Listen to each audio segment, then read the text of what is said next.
안녕하세요. 주변들의 조민근 변호사. 안녕하세요. 송재성 변호사입니다. 오늘은 의뢰인들께서 이혼 관련해가지고 네네. 변호사를 찾아올 때 요거 정도는 준비를 해와야 된다 라는 내용을 말씀드릴 거예요. 일단은 언뜻 생각나는 걸로 첫 번째로는 당연히 누구에게 어떤 유책 사유가 있느냐가 될 것으로 보여요. 이혼 재반 사정에 대해서 이제 합의가 안 됐을 때 그런 경우라면 통상적으로 협의이혼으로 가지 않고 조정이혼 혹은 이제 이혼 청구 재판상 이혼으로 가게 되는데 보통 재판상 이혼을 하게 되면은 조정을 무조건 잡아요. 그러다 보니까는 그냥 소송으로 이혼 청구를 하고 조정기를 잡는 그 조정기를 통해 가지고 판사님이나 조정위원님하고 말씀을 나눠보고 이혼을 하는 경우가 많아서 맞아요. 이런 경우도 조정이혼보다는 통상적으로 이혼 청구 재판상 이혼으로 가더라라고 말씀드릴 수 있을 것 같아요. 이혼 조정 신청하고 그다음에 재판상 이혼 청구는 크게 보면 하나의 절차 안에서 조정을 먼저 할 거냐 아니면 뭐 재판상 이혼 먼저 할 거냐 맞아요. 순서의 차이 정도인 것 같아요. 어쨌든 간에 우리는 뭐 지금 상황에서는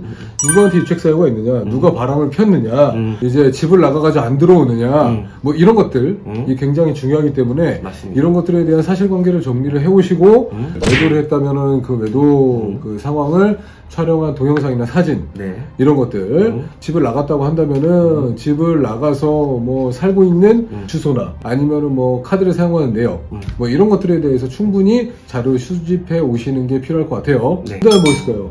미성년 자녀가 있는지 없는지. 맞습니다. 미성년 자녀가 있을 때는 친권 양육권을 누구한테 줄 것이냐 이런 거 가지고 첨예하게 이제 의견이 대립되는 경우가 많고 그렇죠. 80% 이상은 뭐 내가 양육을 하겠다 내가 친권을 행사하겠다 라고 주장하면서 다툼이 있기 마련이죠. 그런 경우가 더 많죠. 맞아요. 동전의 양면처럼 그러면 양육하지 않는 쪽이 양육비를 얼마나 줄 거냐. 맞아요. 그러면 양육하지 않는 쪽은 면접교섭권을 어떻게 행사할 거냐 이런 문제가 역시 세트로 움직이죠. 그렇죠.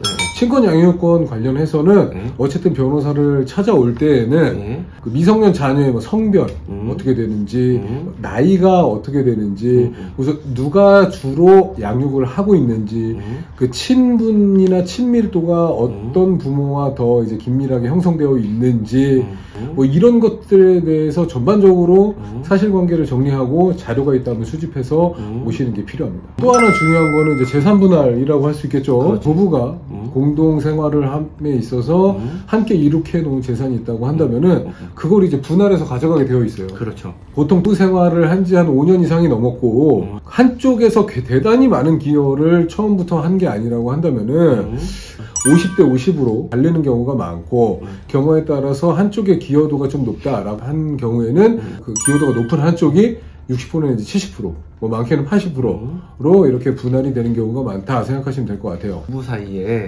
혼인 생활이 길어지면 길어질수록 한쪽이 거의 다 벌고 한쪽이 안 벌었다고 하더라도 50대 50으로 가까워지죠. 그렇죠. 맞아요.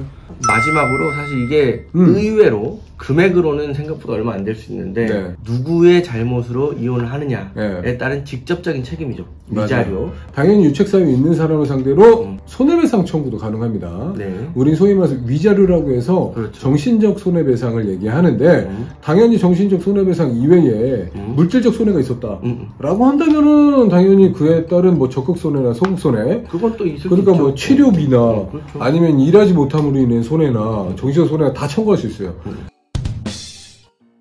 자, 이혼을 할 거냐 말 거냐 내지는 이혼의 귀책 사유가 누구에게 있느냐 미성년 아이가 있을 경우에 양육권은 누가 가져갈 거냐 그러면 양육비는 얼마 주고 면접교섭권은 어떻게 행사할 거냐 부부가 그동안 모아놓은 재산이 있으면 재산 분할 어떻게 하고 혼인 파탄에 귀책 사유 있는 사람이 얼마의 배상을 할 거냐 이런 문제들이 다 정리가 되어야 됩니다.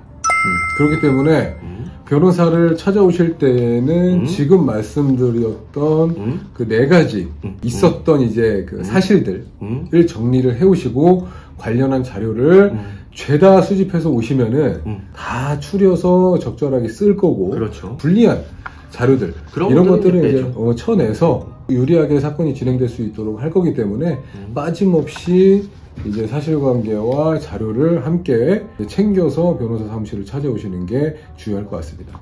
오늘 차례 여기까지 하고 구독과 좋아요 눌러주세요.